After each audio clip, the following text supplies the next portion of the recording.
year, my garden got planted a month later than I had planned. Life happened and the garden had to wait, but I decided to plant anyway. And now that we're well into August, I thought it would be fun to show you what happened because some of the things have done surprisingly well, some things have really struggled, and a few things have left me just scratching my head. Probably the biggest challenge with planting late was that the little plants didn't get much time to establish themselves before the real summer heat arrived. And this year, we've had heat. A lot of days over 100 degrees. We've also had quite a bit of wind, and between the two, some of these plants have had a pretty rough introduction to life. This tomato bed probably had it the worst. It gets absolutely baked by the sun, so we tried insulating around the outside edge of this bed to keep some of that heat from transferring into the soil. It's not the prettiest solution I've ever come up with, but sometimes gardening is less about pretty and more about figuring out what will work. Our raspberries were struggling with the heat too, so we figured out a way to give them some shade. And I think that's one of the biggest things I've learned this year. Sometimes you can do everything you're supposed to do, and then you have to look at what's actually happening in your garden and adjust. Then there are these guys. These are my San Marzano tomatoes. Look at the size of this plant. It's enormous. The tomatoes themselves, though, are definitely running late. We have a lot of green tomatoes, so now we're just hoping Mother Nature gives us enough time to get them across the finish line.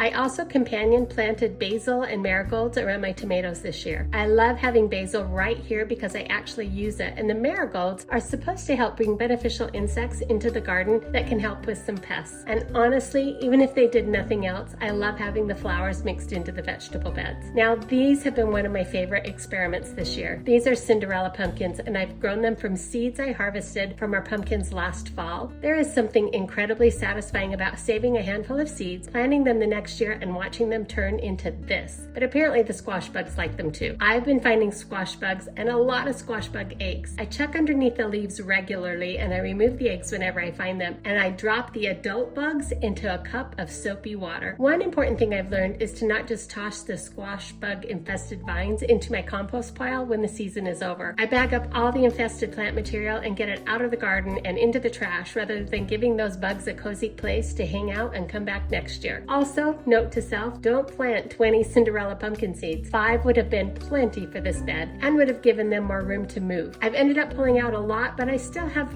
probably 15 plants in this bed. The edge of this garden bed is too sharp for these pumpkin vines. Our finished beds fix this issue, but that won't be this year. So in the meantime, I'm using a pool noodle to soften the sides of the garden bed so it doesn't cut into the pumpkin vine. And then we have the great jalapeno mystery. I have jalapenos growing, and then I come back and they're gone. I don't know what's eating them, but apparently somebody or something here likes jalapenos as much as we do. The watermelons are another one that make me laugh. I'm growing them vertically, so as they get heavier, they'll need a little support. And this is where gardening gets very glamorous. These are just some old ratty nylons. They're not the cute watermelon hammocks that I've ordered from my granddaughter. They're just ratty nylons I already had. And you know what? It works. They're stretchy, they support the watermelon without cutting into it, and they cost me absolutely nothing. But I am looking forward to the watermelon hammocks my granddaughter is making for me. Over here, we've got the Jack B. Little pumpkins growing on a cattle panel. I really like growing these vertically because the vines can climb instead of going over the edge of the bed. And when those little pumpkins begin hanging from the panel, it's going to look magical. Now, if I can just get them to harvest before the squash bugs find them. So what happens when you plant a garden a month late?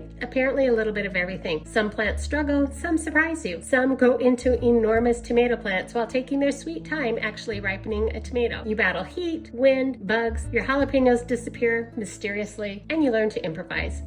But I think the biggest thing I've learned this year is that I'm really glad I planted. It would have been very easy to look at the calendar and say, I'm too late, I'll just try again next year. And if I'd done that, I wouldn't have the Cinderella pumpkins grown from last year's seeds. I wouldn't have watermelons hanging in ratty old nylons. And I wouldn't have this ridiculously huge San Marzano plant that I also had to prop up with some nylons because the wind was blowing it over. And hopefully before too long, I'll have tomatoes and pumpkins and peppers and everything else we've been waiting for. If you're ever a little late getting started, plant anyway. It may not be the perfect garden you imagined, but sometimes it's surprising what can grow when you give it a chance. Thanks for watching, and we'll see you next time.